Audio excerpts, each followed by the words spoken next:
Hello viewers, आप सभी का मेरे चैनल में स्वागत है और आप देख रहे हैं इंग्लिश वाला। और आज हम लोग डिस्कस करेंगे फ्यूचर परफेक्ट कंटिन्यूअस टेंस के बारे में।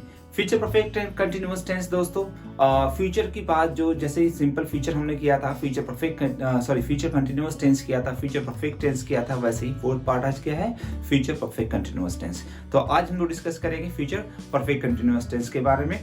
फ्यूचर परफेक्ट कंटिन्यूअस टेंस कहते हैं कि कुछ जब हम स्पोकन करते हैं, जब इंग्लिश बोलते हैं तो फ्यूचर परफेक्ट कंटिन्यूअस की जरूरत नहीं पड़ती है। लेकिन मैं दोस्तों आज आपको दो पार्ट में पढ़ाऊंगा। पहला पार्ट जो हम सेंटेंसेस बुक्स वगैरह के हिसाब से बनाते हैं, दूसरा पार्ट जो हम एक वास्तविक लाइफ में अपनी एक्चुअल लाइफ में यूज करते हैं। थोड़ा सेंटेंसेस डिफरेंट लगते हैं लेकिन मीनिंग भी उसकी बिल्कुल एक्चुअल निकल के आती है। तो चलते हैं, हम लोग डिस्कस करते हैं फ्यूचर परफेक्ट के बारे में।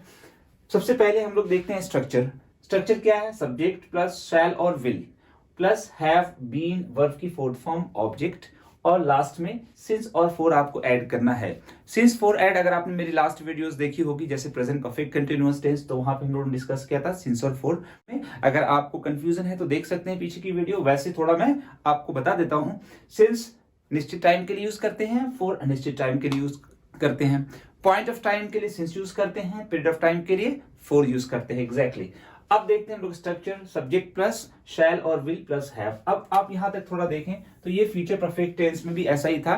सब्जेक्ट के बाद शैल विल यूज करा था और हैव यूज करा था। आगे से स्ट्रक्चर बदल जाता है। आगे थोड़ा क्या है, बीन ऐड कर दिया गया है यहाँ पे, और उसके बाद वर्ब की आईएनजी फॉर्म ऐड कर दी गई है और ऑब्जेक्ट तो हो गई सभी सेंटेंसेस में, और लास्ट में सिंस फॉर यहाँ पे आ गया है। अगर हिंदी के हिसाब से देखते हैं तो हिंदी में क्या होगा, कोई भी कुछ कर रहा होगा, कोई कुछ कर रहे होंगे, या कोई कुछ कर रही होगी। अब जैसे आपने सेंटेंस बोला कि यार कल मैं फ्री हूं, कल मेरी क्लास नहीं है, कल मैं 2 घंटे तक सो रहा हूंगा या सोऊंगा। तो आपने कहा कल मेरी क्लास नहीं है, तो आप इंग्लिश क्या बोलेंगे? I have no class tomorrow, या I don't have any class tomorrow. मेरी कल कोई क्लास नहीं है तो मैं कल 2 घंटे तक सो रहा हूंगा। तो आप इंग्लिश क्या बोलेंगे आगे? I will have been sleeping tomorrow for 2 hours. थोड़ा एक साथ देखते हैं। आपने कहा कि कल मेरी क्लास नहीं है तो कल मैं 2 घंटे तक सो रहा हूंगा। तो I don't have my class, या I don't have any class tomorrow, I will have been sleeping tomorrow for 2 hours. मैं कल 2 घंटे तक सो रहा हूंगा। या फिर आपने कहा कि मेरी कल क्लास नहीं है तो कल मैं 5 घंटे तक सो रहा हूंगा। तो आप इंग्लिश क्या बोलेंगे? I don't have class tomorrow, या I don't have any class tomorrow, I will have been sleeping tomorrow for 5 hours. कल मैं 5 घंटे तक सो रहा हूंगा। तो आप फ्यूचर के बारे में ऐसा कह रहे हैं, सोचकर अभी बोल, एक इमेजिन करके एक सोचकर अब बोल रहे हैं। नेक्स्ट सेंटेंस यहाँ पे हमने लिखा है he will have been playing tomorrow for 2 hours. कल वो 2 घंटे से खेल रहा होगा। अगर उसकी क्लास टुमारो पहले नहीं है। थोड़ा आप सेंटेंस ना इसके पहले अगर आप इस तरह से ऐड कर लेते हैं तो आपको ज्यादा इजी होगा, लगेगा कि हाँ ये प्रैक्टिकल लाइफ में भी जरूरी है, हम इसे स्पोकन में यूज कर सकते हैं। जैसे नेक्स्ट सेंटेंस मैंने लिखा I will have been sleeping tomorrow at this time. कल इस वक्त मैं सो रहा हूंगा क्योंकि कल मेरी क्लास नहीं है, कल संडे है। तो आप क्या बोलेंगे? Tomorrow is Sunday. I don't have class, so I will have been sleeping tomorrow at this time. कल इस वक्त मैं सो रहा हूंगा, वीडियो नहीं बना रहा हूंगा। नेक्स्ट सेंटेंसेस है he will not have been reading since morning. कल वह सुबह से नहीं पढ़ रहा होगा। आप आगे ऐड टुमारो कर देंगे, कल वह सुबह से नहीं पढ़ रहा होगा। मतलब कहने का है कि ये सारे अफर्मेटिव सेंटेंसेस हैं। अगर नेगेटिव करना है तो आपको शैल विल के बाद नॉट ऐड कर देना है। जैसे आपने कहा कि वह कल 2 घंटे से नहीं पढ़ रहा होगा, कल उसकी क्लास नहीं है, कल वो फ्री है, कल उसके सोने का वक्त है। तो आप क्या बोलेंगे? कल वो 2 घंटे से नहीं पढ़ रहा होगा, तो he will not have been sleeping tomorrow for 2 hours. मतलब है कि शैल विल के बाद आपको नॉट ऐड कर देना है, बाकी के स्ट्रक्चर सब कुछ सेम होंगे। अगर आप इंट्रोगेटिव सेंटेंसेस देखना चाहते हैं तो एज यूजुअल पहले की तरह ही आप ये हेल्पिंग और शैल विल को थोड़ा पहले कर देंगे, बाकी उसके बाद सब्जेक्ट हो जाएगा। स्ट्रक्चर आप देख सकते हैं, स्ट्रक्चर मैंने यहाँ पे लिख दिया है। विल और शैल पहले होगा, विल शैल पहले कर देंगे तो बाकी क्या बचा? सब्जेक्ट। सब्जेक्ट के बाद क्या आ रहा है? हैव बीन वर्ब की आईएनजी फॉर्म और सिंस एंड फॉर आगे रहेगा। जैसे आपने कहा कि will he have been reading for 2 hours tomorrow. क्या वह कल 2 घंटे से पढ़ रहा होगा? क्या आप कल भी आप पढ़ा रहे होंगे? क्या आप कल पढ़ा रहे होंगे? तो यहाँ पे विल को पहले कर देंगे, सब कुछ सेम होगा, सब्जेक्ट बदल जाएगा सिर्फ। क्या आपने कहा क्या आप कल पढ़ा रहे होंगे, तो आप क्या बोलेंगे? Will you have been teaching tomorrow at this time. क्या इस वक्त आप कल पढ़ा रहे होंगे? For 2 hours, for 3 hours, since morning, सुबह से पढ़ा रहे होंगे। तो ऐसे सेंटेंसेस हैं तो आपको शैल और विल को पहले करना है। बाकी क्या बचा? सब्जेक्ट बचा, हैव बीन वर्ब का ing। यहाँ अफर्मेटिव सेंटेंस स्ट्रक्चर देखें पहले, सब्जेक्ट शैल विल के बाद आपको यहाँ पे देखें हैव वगैरह सब कुछ अपनी जगह पर है, सिर्फ हमने क्या करा, सब शैल विल को पहले कर दिया। शैल विल को अगर यहाँ से उठाकर पहले करते हैं तो क्या बचा, सब्जेक्ट बचा, हैव बचा, बीन वर्ब की फोर्थ फॉर्म, ऑब्जेक्ट और सेंस फोर, यही चीज यहाँ पे स्ट्रक्चर में मैंने लिखा है।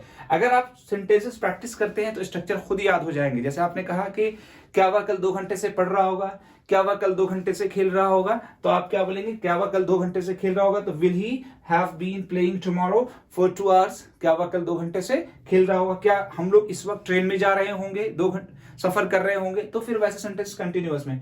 अच्छा, ये फ्यूचर परफेक्ट कंटिन्यूअस है। सिर्फ फ्यूचर कंटिन्यूअस अगर आप डिस्कस करें तो फ्यूचर कंटिन्यूअस में क्या है, टाइम मेंशन नहीं होता है, सब कुछ वैसा ही है, स्ट्रक्चर पहचान सेम है, स्ट्रक्चर डिफरेंट है, राइट।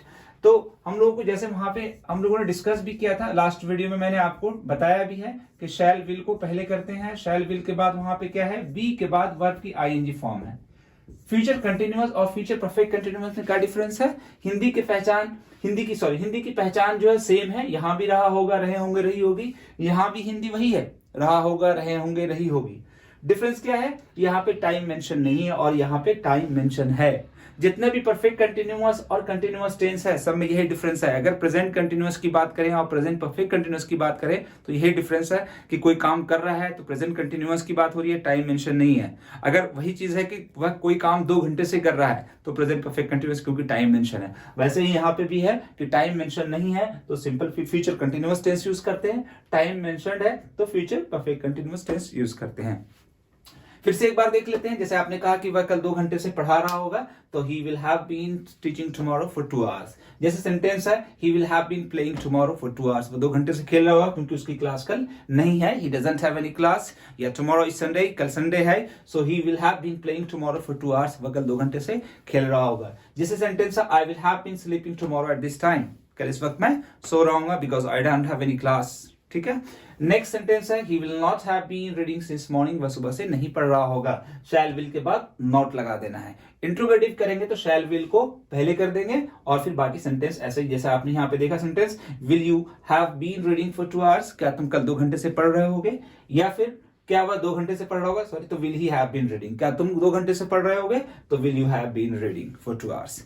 ये एक पार्ट हुआ। अब हम लोग दूसरे पार्ट में चलते हैं जो कि बहुत इंपॉर्टेंट है, थोड़ा लिटरली सेंटेंसेस डिफरेंट लगते हैं, ठीक है।